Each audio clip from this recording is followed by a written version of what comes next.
Hello everyone, welcome. This is variant 1 of May June 2024, the MCQ. Before we get started, make sure to check out the notes I have available for you, specifically for the A-Level, A2 Chapter 1, Energy and Respiration. More notes will be available soon, but before we also start, make sure to hit that subscribe button in order to make sure that this video gets shared to as many students as possible.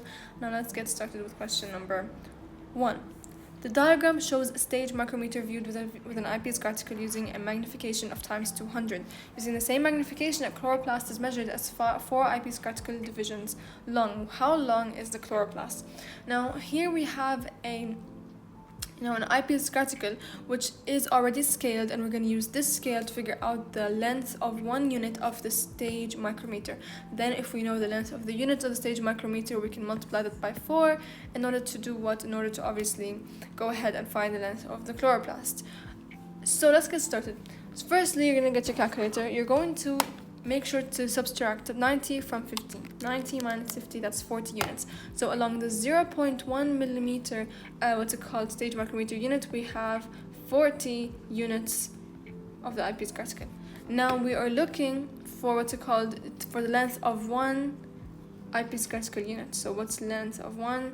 And this is what we're going to find out. So we're going to multiply by cross multiplication. You're going to get that 0.1 is equal to 40 times the thing we want, and then obviously here the length is going to be 0.1 over 40, and 0.1 divided by 40 is going to be 0.0025. Now this is a length in millimeters. We want to convert this to micrometers, so we're going to multiply by 1,000, and so we're going to get 2.5 micrometers. So micrometers. Now we have the length of 1 eyepiece article unit. We have 4 eyepiece article units being the length of 1 chloroplast. So if this is 1, how much is 4? Again, cross multiply, you'll get x to be equal to 2.5 times 4, and 2.5 times 4 is equal to 10. So that's going to be 10 micrometers, or 1 times 10 to the 1 micrometer. I don't understand why the pen is so thick. Let me just decrease its thickness a little bit. Okay. Which range of cell diameters is typical for prokaryotic cells? Okay, a prokaryotic cell is actually going to be between 1 to 5 micrometers in diameter. So let's see. The first one here is 1 nanometer to 5 times 10 to, of course not, that's way too small. 1 times 10 to the power 3 nanometers to 5 micrometers. That is true actually, because 1 times 10 or 1000 nanometers, that is exactly equivalent to 1 micrometer. So remember, 1000 nanometers, that's the same as 1 micrometer, and so we should choose B as our answer. 3. The diagram shows a typical animal cell. Where would nucleic acids be found? Let's see, where would nucleic acids be found? Obviously 3 has nucleic acids. The mitochondria do have circular DNA, and 2 will obviously have nucleic acids. It does have ribosomal RNA, and then 1 will also have nucleic acids. It could have things like mRNA floating around. So I would say that it's 1, 2, and 3. That's A. Which structure is found in typical bacterial cell? Is it an intron, telomere, template strand, or capsid? That's an odd choice of answers, but let's see what everything is here. Intron is the non-coding sequence of genes in DNA, bacterial DNA, and these are typically not found in bacterial DNA because bacteria do not undergo the same steps as us in protein synthesis. So for example, we have after transcription a thing known as RNA splicing, a process known as RNA splicing, where all the introns are going to be cut off, or the non-coding sequences will be cut off from the mRNA so that we can produce the polypeptide chain during translation. Now in the bacterial cell, it's a little different, and it's actually going to be that the protein synthesis will be, all the steps of protein synthesis will happen at once. There will be no RNA splicing. There will be transcription and translation directly, so there will be no introns in bacterial cells. Telomeres will not be present because bacterial cells have circular DNA and have non-chromosomal DNA, and so obviously only chromosomes have telomeres, so we can cross that. Template strand would definitely be found. Just because the DNA is circular and it's not associated with histone protein, it does not mean that it's not double-stranded. It's always double-stranded. It will have a coding strand and a template strand, so this should be true. Capsid is actually a structure only found in viruses, so this is wrong, and it's C. What is the maximum number of hydrogen bonds that can form between a single water molecule and other water molecules? It's actually a repeated question, and you should know here the answer is 4. One water molecule can form 4 bonds. For example, the hydrogen bond here with a partially positive charge is going hydrogen ion atom, and then there's the oxygen atom, and then there's the hydrogen atom. It can form 1 bond with the oxygen from another water molecule. Same thing for this guy. And then the oxygen can form another bond, so that means that this oxygen can form 2 bonds. So this means basically that we have 4 bonds, 1, 2, 3, 4 hydrogen bonds formed, and that should be D. The diagrams show the structure of 4 amino acids in an aqueous solution. So we have glycine, lysine, aspartate, and alanine. Which 2 structures have an overall charge? Let's see. We basically look at the charges, we add them, and we see if there's an overall charge or if it's equal to 0. In this case, minus plus, so minus 1 plus 1 is equal to 0, so this one does not have an overall charge. This one, on the other hand, minus, positive, and then another plus, so it's plus, okay, let's write plus 1, minus 1, that should be plus 2, minus 1, so it's an overall charge of positive 1, so this one does have a charge. Alanine over here has negative, positive, so it's a charge of 0. This one is minus, plus, so minus cancels with plus, we end up with minus, so it's a negative charge, so it does have a charge. Lysine and aspartate is my answer, so that's C. The table shows the number of carbon atoms and the number of carbon-to-carbon double bonds in the molecules of 3 triglycerides and fatty acids they contain. The information is shown in the format number of carbon atoms to the number of carbon-to-carbon double bonds. He says here, so we could see here, triglycerides, we have the number of carbon atoms is 54, and we have only 1 carbon-to-carbon double bond. And then for another triglyceride, it would be 56 to 4, 57 to 3. Fatty acid number 1, it's actually having no double bonds, and then fatty acid number 2, no double bonds, and then the only double bond here comes from the third fatty acid. And then here we have 0, but then there's X here, as in like the ratio of carbon to carbon double bonds, and then 18 to 2. So we understand here that there should be 2 double bonds, since there is 0 here and only 2, and in total here is 4. So there should be 2 on this side. And then obviously we can also calculate X, because 56 is the total number of carbon atoms. Here we have 17 on the first one, 18 on the second one, so 56 is equal to 17 plus 18 plus X. Calculate the value of X. 17 plus 18 is 35, plus X is equal to 56. 56 minus 35 is 21, so this should be 21 to 2, and then 57 to 3, 18 to 1, 18 to 2. Which descriptions matches fatty acid 2 of the 56 to 4 triglyceride identified as X? So as we calculated here, it's supposed to have a ratio of 21 to 2, so it is going to be unsaturated because it has a double bond, so it is unsaturated. And is it with 17 carbon atoms, or is it unsaturated with 18 carbon atoms? Do we make a calculation mistake? Let's check. Again, it was 17 plus 18. However, let's see here. 15 plus 18 plus 18 will give us 51. So there are some carbon atoms that are lost here. Again, let's see. The information is shown as the number of carbon atoms against the number of double bonds. And when I add 15 to 18 to 18, I would get just 51, where we actually have 54 total in the triglyceride, which makes sense actually. We forgot something. 54 in the triglyceride, because the triglyceride will consist not just of the fatty acids, but also of the glycerol. So basically we have glycerol, which is supposed to be 3, it's supposed to be 3 carbon atoms, and it's attached to hydrogen,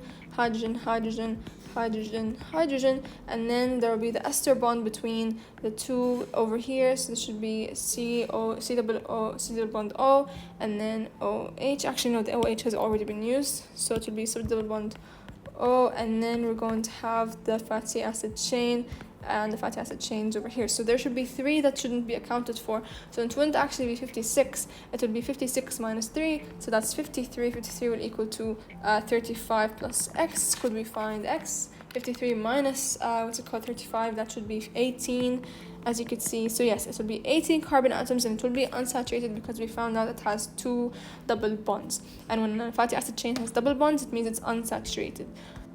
Collagen molecules are made up of 3 polypeptide chains interacting together. The individual polypeptide chains consist of a regular pattern of amino acids. Almost every third amino acid is glycine. Which protein structures of collagen are described? So obviously we have quaternary structure being described, because we have more than 1 polypeptide chain, as you can see. We also have primary structure, because he talks here about the every third amino acid, which is glycine. So does he describe secondary? However, no, there is no secondary structure in collagen. Primary and quaternary would be my answer. The masses of parts of hemoglobin are shown in the table. The mass here is given with a unit called dA, and then we have the alpha globin chain, beta globin chain, and the mass of the heme group. He says there are 1000 dA and 1 kilo dA. What's the mass of hemoglobin molecule in the following unit? So the mass of a hemoglobin molecule, let's remember the shape of hemoglobin molecule. We have 2 alpha chains we have two, okay, that's weird, two beta chains, right? And on each chain we should have 4 heme groups. So that's how it's supposed to look.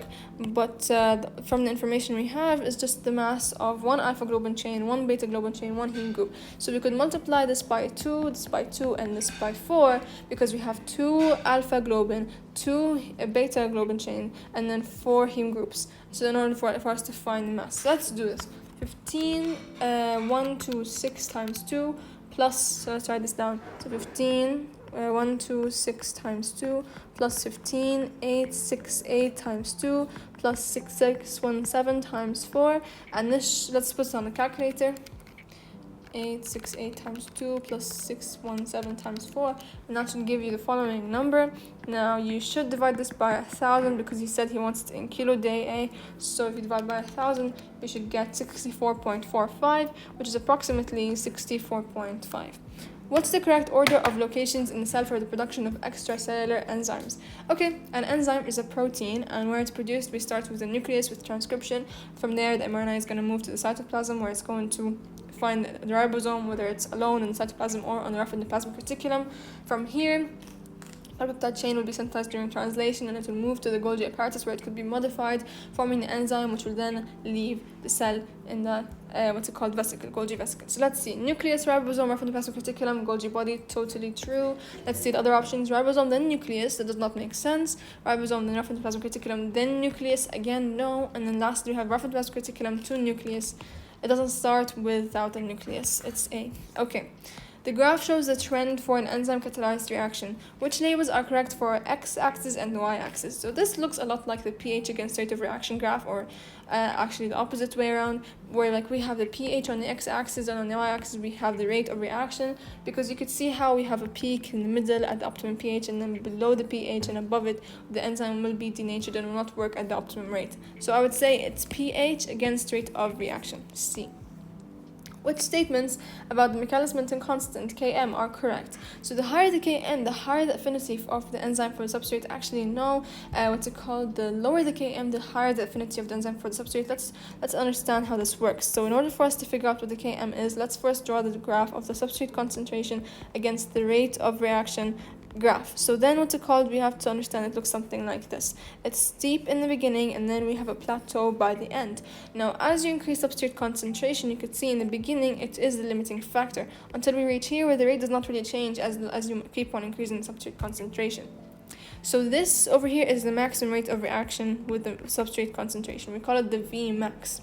Now the Km is supposed to be the concentration of the substrate at which we reach half the Vmax. It's basically the point where we have like half the enzymes are fully saturated with substrate and are working on their substrate.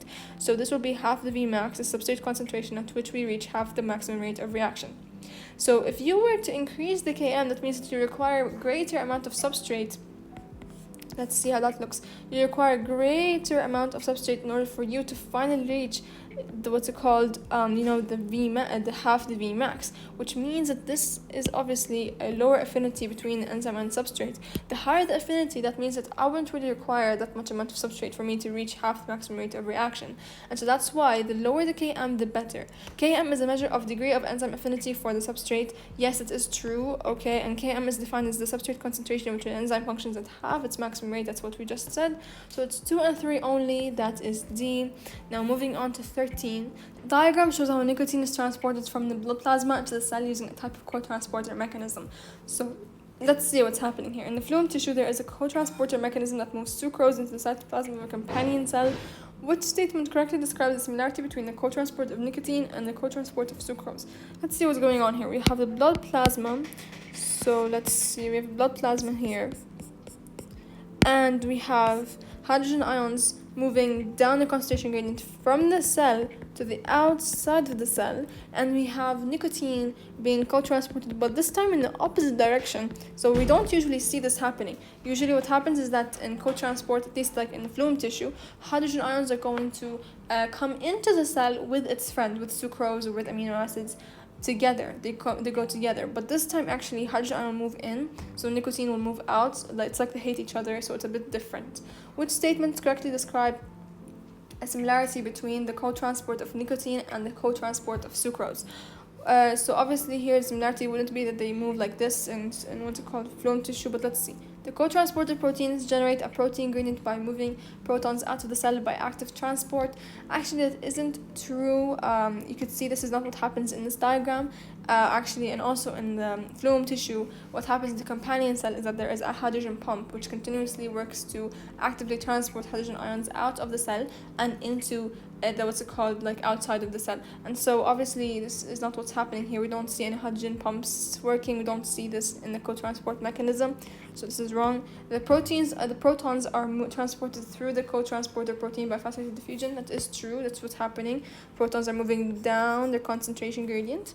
The proton moves through the co-transporter proteins in the opposite direction to the movement of nicotine and sucrose. I would say not. You could see, and this does not happen actually in what's it called, phloem tissue. What happens is that they move together into the cell, and the co-transporter protein uses energy from ATP to transport protons with nicotine and sucrose. It does not happen. Usually hydrogen ions will just move down because they have that, there is a concentration gradient difference. They have potential energy, so they will carry something with it, but this is not the case here.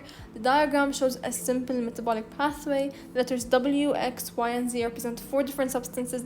At each step of the diagram, the substrate undergoes a chemical reaction catalyzed by an enzyme. The reaction produces the next substance in the pathway. Now, which statements correctly describe the enzymes taking part in this metabolic pathway? They're all globular proteins. That is true. This is true for all enzymes. Enzymes are globular proteins with tertiary protein structure. Do they all have the same tertiary protein structure? Definitely not. Different enzymes have different shapes and different active sites, so obviously they don't have the same tertiary structure. They all contain hydrogen atoms in their structure. Obviously they all contain hydrogen atoms. It's just the basic structure of amino acids contains hydrogen atoms.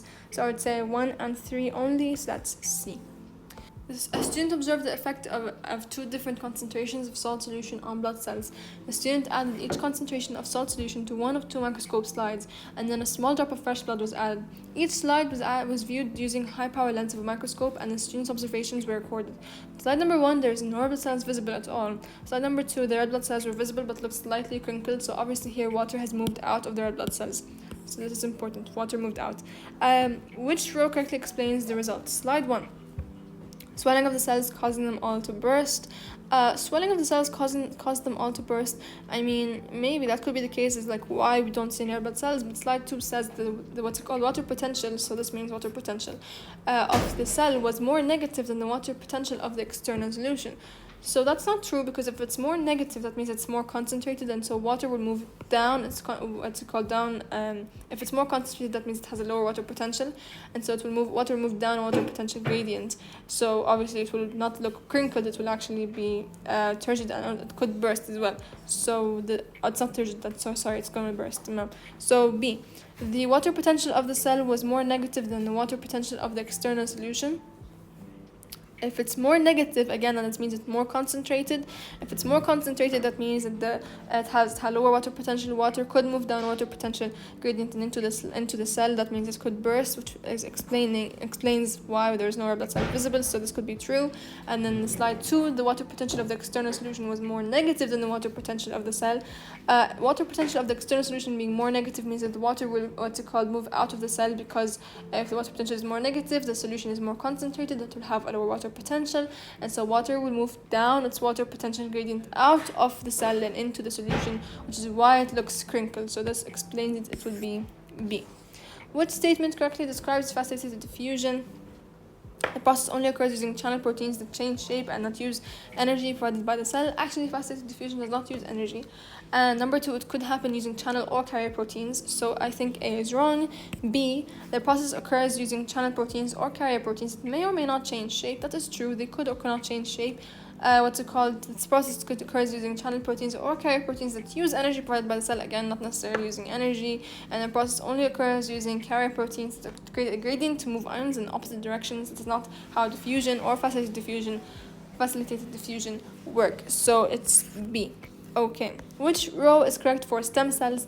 They can repair cells, they cannot actually. Their function in tissue repair only stops at them replacing damaged cells. They do not repair cells, they replace damaged cells. So no, they do not repair cells. Can be involved in the formation of phagocytes. Sure, there are some cells in the bone marrow that form different types of blood cells, whether phagocytes, lymphocytes, they would be involved. So I would say D.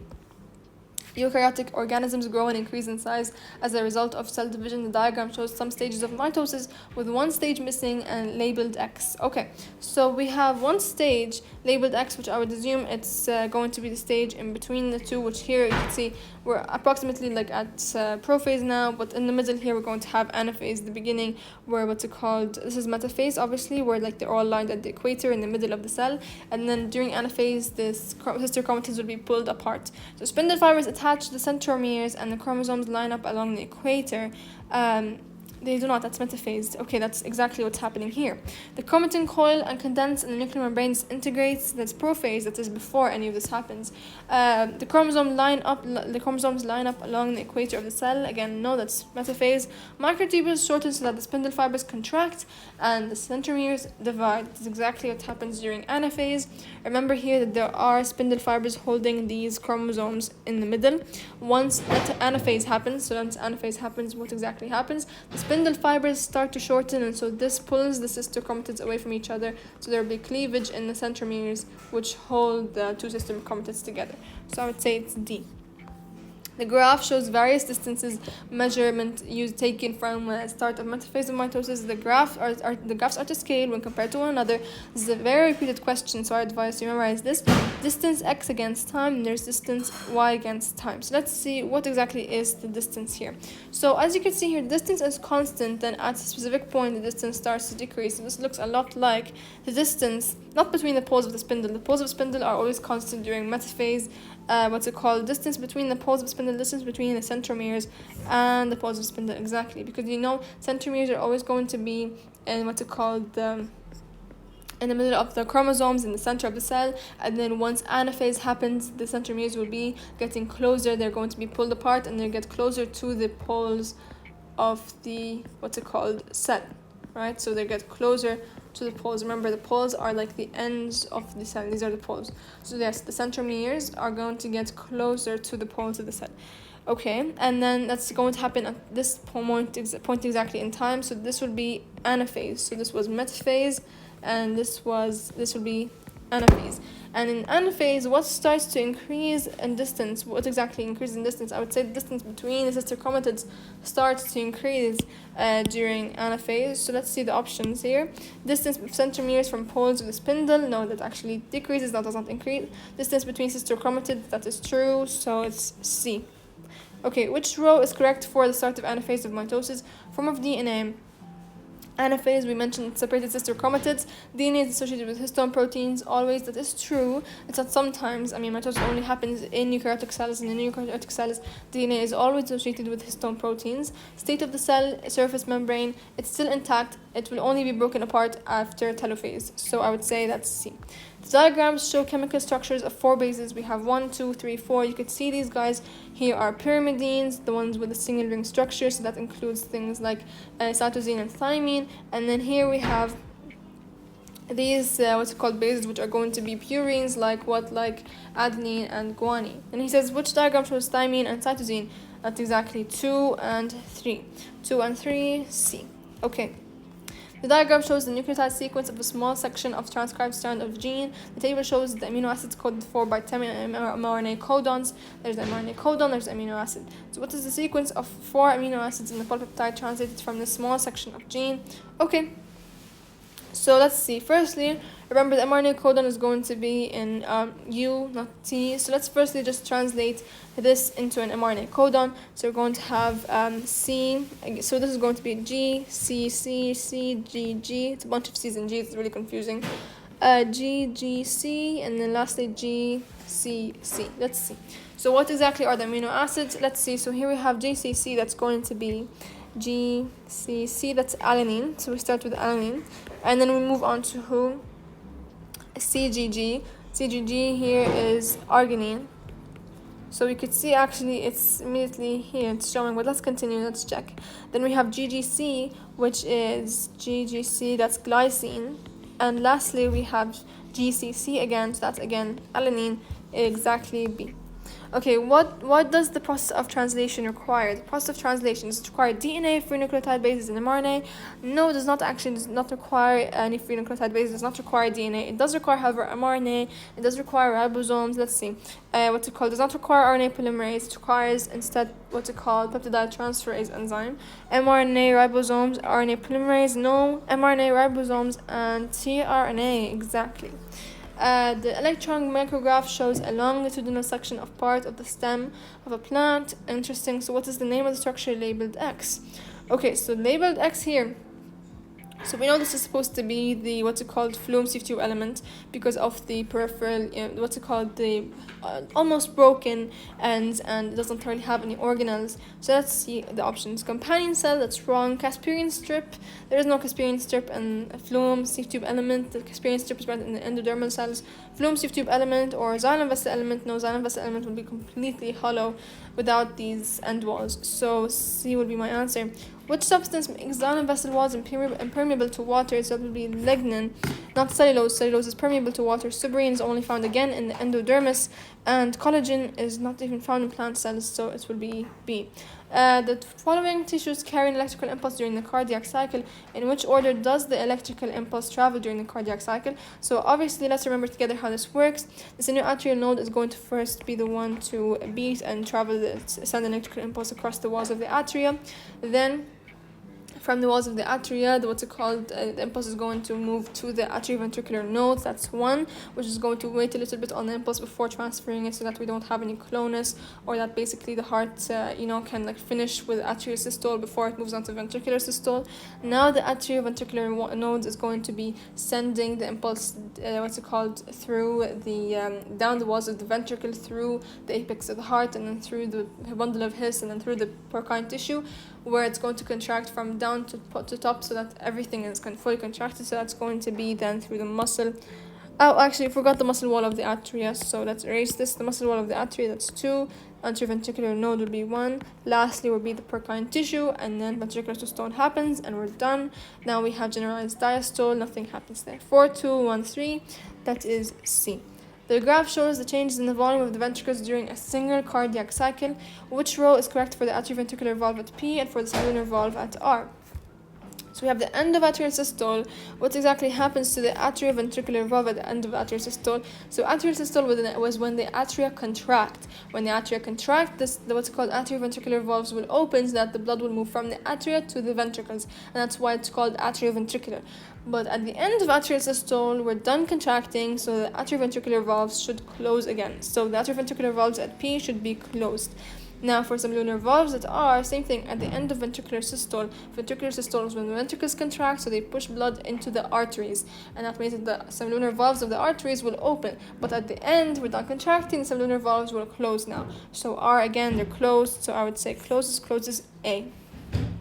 28, the graph shows how changes in oxygen concentration affect the percentage of oxygen saturation of human hemoglobin and cat hemoglobin under normal physiological conditions. The partial pressure of carbon dioxide was kept constant at 5 kilopascal, and temperature was also kept constant at 37 degrees Celsius. He gives you the graph. As you can see here, the cat has lower affinity, the cat's hemoglobin has lower affinity to oxygen, because the percentage saturation at higher levels of oxygen is far lower for the cat than the human. Which conclusion is supported by the graph? The affinity of cat hemoglobin for oxygen is greater than the affinity of human hemoglobin for oxygen. That's wrong, it's lower. At higher partial pressure, cat hemoglobin picks up oxygen more easily than human hemoglobin. It is literally the definition of affinity, and again, it's lower, so it's harder, so it's wrong. At low partial pressure of oxygen is released more easily from cat hemoglobin than from human hemoglobin. Exactly.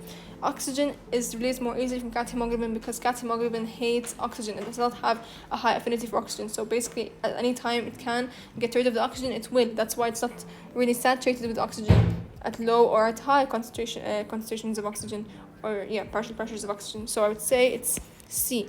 The shift in oxygen association curve caused by the Bohr effect is larger for the cat than for hemoglobin. Then for human hemoglobin. Again, this is not the answer, so it's going to be C. Which statement is correct about how oxygen combines with hemoglobin? Okay, let's see. Combining all 4 oxygen molecules with hemoglobin does not affect the shape of hemoglobin. Actually, it does.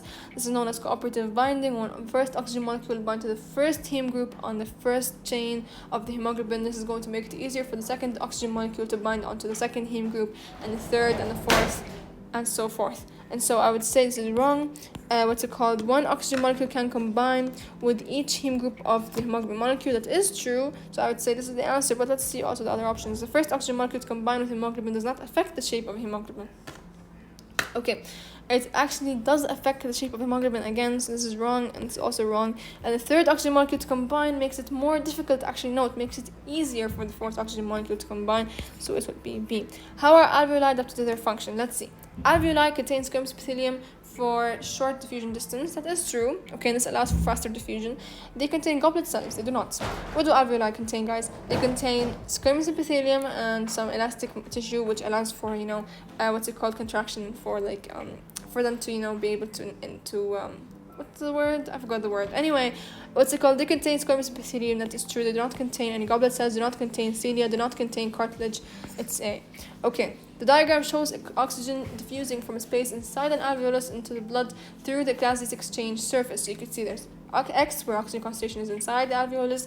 So this is inside the alveolus. W is outside the alveolus in the blood. So let's draw red for blood here. Okay. And getting back to this here, you could see oxygen to the blood and then the thickness of the wall. So what exactly would increase the rate of diffusion of oxygen from the alveolus to the blood? How would the rate of diffusion increase? So if you increase X, you would totally increase the rate of diffusion. If you decrease the diffusion distance Y, you would also increase the rate of diffusion. If you keep W the same, this would overall, yes, increase the rate of diffusion. Obviously, you wouldn't want to increase the concentration on the opposite side. It will decrease the rate of diffusion. Which tissues are present in bronchus? Is it cartilage, serrated epithelium, smooth muscle? Bronchus does contain all of the following. It does not contain any goblet cells. So it does contain cartilage, but it's just smaller than cartilage in the trachea. It will contain block-shaped cartilages, and it will also contain serrated epithelium and smooth muscles. Okay, steep concentration gradients must be maintained for efficient gases exchange to occur in human lungs. Which row correctly describes how steep concentration gradients can be maintained? Elastic fibers in the walls and the alveoli recoil when breathing out. That is true. This allows to maintain a steep concentration. Continuous supply of deoxygenated blood by the pulmonary artery.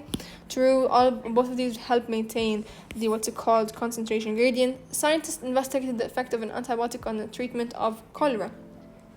320 people with cholera were divided into two groups. One group was treated with an antibiotic, while the other group was not given an antibiotic, and both groups were given fluids containing sugars and mineral salts or rehydration therapy, ORT. The students recorded the number of days that each person had diarrhea, and the table shows the results. So antibiotic and oral hydration therapy to be 3.2, but then oral hydration therapy only you get 5.3 days of diarrhea. What percentage decrease in the mean time that the person had diarrhea when they were treated with the antibiotic? Let's see. So it's 5.3. This is the oral hydration, but then it changed to 3.2. You divide by the initial to find the decrease. So it will be 5.3 minus 3.2 divided by 5.3 times 100, and that should be 39.6% decrease in the time. How does the antibiotic penicillin affect the metabolism of bacterial cells? So how does it affect the function overall of bacterial cell? Penicillin is going to prevent the formation of interactions between the peptidoglycan molecules, and so basically preventing the formation of the cell wall in general. So penicillin reduces the cell growth by preventing water uptake. It's not really how it works. Penicillin inhibits the formation of cross-links in the cell wall between the peptidoglycan molecules. Exactly. Penicillin inhibits the hydrolysis of peptidoglycan links. That's not true. And lastly, penicillin weakens the cell wall by digesting peptidoglycan molecules. It's not an enzyme that digests peptidoglycan molecules. Okay, so I would say my answer here would be B. The scientists here studied the multi-drug resistant bacterial infections in children caused by one type of bacterial cell between 2007 and 2015, and the percentage of multi-drug resistant infections rose from 0.2% to 1.5%. What was the percentage increase in multi-drug resistant infections between 2007 and 2015? Sure, get the final minus the initial, divide by the initial, so that should be 1.5 minus 0.2 divided by 0.2 times 100, and that's 650%. D. Whooping cough is highly infectious disease of the gas exchange system caused by the bacterium Bordetella, whatever its name is. Okay. Which method provides protection to infants against whooping cough and reduces the chance of developing disease later? So we need active immunity. So is it a short course of antibiotics? Antibiotics are only going to stop the disease. They're not going to really give it they give the infant active immunity for later on when it grows up. So I would not say antibiotics. I would not suggest antibiotics. And even if I do, a 6-month course of one type of antibiotic would not be the option, because obviously you don't want to develop an antibiotic resistant strain. Now, injections of antibodies is specific to the following, or injections of antigens specific. I would not do injections of antibodies. It's again passive immunity, not just passive but passive artificial immunity. I would instead suggest injections of antigens from the virus, because obviously when you inject antigens, you basically allow the immune system to basically get to know the antigens and produce antibodies against the specific antigens. The electron micrograph shows the type of blood cell which can be concluded from the electron micrograph. Okay, so let's look at the blood cell here. So it has a big nucleus, and it has lots and lots of Golgi apparatus, or what could look like the Golgi apparatus. So obviously we have lots of protein synthesis. Let's see now the options here. The cell secretes products that are toxic to pathogens. I mean, it could be, but it just does not look like Okay, let's see the other options. The cell synthesizes a large quantity of proteins. I mean, with a large nucleus and lots of endoplasmic reticulum and Golgi apparatus, I would actually suggest it produces lots of proteins, not toxic stuff to pathogens. So it could be maybe a plasma cell or something like this. The cell synthesizes large quantities of antigens. Not necessarily. The cell digests pathogenic bacteria. I would say it's B. Okay. Why is mitosis important to the immune response? Okay. Mitosis is important to the immune response because it allows B lymphocytes to produce plasma cells. It is true, B lymphocytes will be able to divide a lot, to produce lots of plasma cells which can produce antibodies. It allows B lymphocytes to synthesize antibodies. I mean, B lymphocytes will synthesize antibodies with mitosis or without mitosis. Mitosis just will help them increase in quantity so that they can produce more antibodies. So this is wrong. And then we have, it allows neutrophils to carry out phagocytosis. Actually, no, neutrophils will just engulf bacterial or pathogenic substance, and they're just going to digest it. They're not going to need mitosis for this. It allows T lymphocytes to recognize foreign antigens. Nope. So it will be A. What is fused with B lymphocyte to form a hybridoma cell and monoclonal antibody production? Remember, it will be a myeloma cell, which is a cancerous plasma cell that's not able to synthesize any antibodies, but is able to continuously replicate. And so when you fuse a B lymphocyte with a myeloma cell to produce a hybridoma cell, the hybridoma cell will be able to produce antibodies and form lots and lots of these cells. So now it can produce a lot of antibodies. So it's D, myeloma cell. And this was it for this video. If this video was helpful or useful for you, please make sure to like the video, subscribe in order to allow other people to see this video as well. Thank you guys for watching, and I'll see you in my next one.